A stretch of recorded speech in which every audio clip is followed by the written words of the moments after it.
GK quiz TV. আসসালামু আলাইকুম ওয়া রাহমাতুল্লাহি ওয়া বারাকাতু। আশা করছি সকলে ভালো আছেন। আল্লাহ পাকের অশেষ করুণা এবং দয়ায় আমিও বেশ ভালো আছি।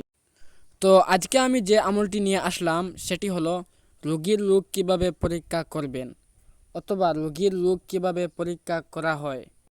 আমলটি খুব সহজ আমল, যে কেহ পারবেন। শুধু সহজ নয়, রোগীর রোগ পরীক্ষা করার জন্য অত্যন্ত পাওয়ারফুল আমল।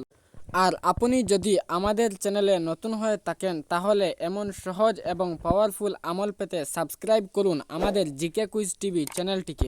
সাবস্ক্রাইব করার পর পাশে থাকা বেল আইকনটি অল করে দিন, তাহলে আমি যখন ভিডিও আপলোড করব সঙ্গে সঙ্গে আপনার মোবাইল ফোনে নোটিফিকেশন চলে যাবে। তো আমলটি কিভাবে করবেন আমি আপনাদেরকে নিয়ম বলে দিচ্ছি, দেখেন। আমলটি যখন করবেন প্রথমে অজু করে নেবেন। অজু অবস্থায় আমলটি করতে হবে কিন্তু। তারপর কয়েকবার দুরূদ শরীফ পাঠ করবেন। আপনার খুশিতে আপনি যে কোনো দুরূদ শরীফ পাঠ করতে পারেন। তাহলে কথা না বাড়িয়ে মূল আলোচনা শুরু করা যাক। আপনারা দেখতে পাচ্ছেন স্ক্রিনে দেওয়া রয়েছে একটি তাবিজের নকশা। তো যেগুলি আপনারা পড়বেন সেগুলি এখানে লেখা রয়েছে। মানে প্রথমের যে নামগুলি লেখা রয়েছে দেখতে পাচ্ছেন সেগুলি 7 বার পড়বেন, এবং নিম্নের লাইনের যে নামগুলি লেখা রয়েছে, অর্থাৎ আমি পড়ি আপনাদেরকে দেখাই। আরসালনা আসমারা আলা আবি হাক সুলাইমান আবনি দাউদ আলাইহিমাস সালাম হাজির আন্দ বানসুদ, এই নামটি একটি পাতায় লিখবেন। তারপর উপরের নামগুলি 7 বার পড়ে ওই পাতায় ফুঁক দিবেন।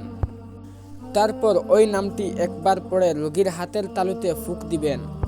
হাতের তালুতে ফুঁক দেওয়ার সঙ্গে সঙ্গে যদি রোগীর মাথা ঘোরায় তাহলে মনে করবেন জিনের আসর। আর ফুঁক দেওয়ার সঙ্গে সঙ্গে যদি চোখের মধ্যে জলে অথবা জল পড়ে তাহলে মনে করবেন রোগীর উপর জাদু করা হয়েছে। তো আমলটি এখানেই শেষ। আশা করছি সব কিছু বুঝতে পেরেছেন। যদি বুঝতে কোনো অসুবিধা হয় তাহলে স্ক্রিনে দেওয়া রয়েছে হোয়াটসঅ্যাপ নম্বর, আমাকে জানাতে পারেন। তাহলে আমি আপনাকে বিস্তারিত জানিয়ে দিতে পারবো।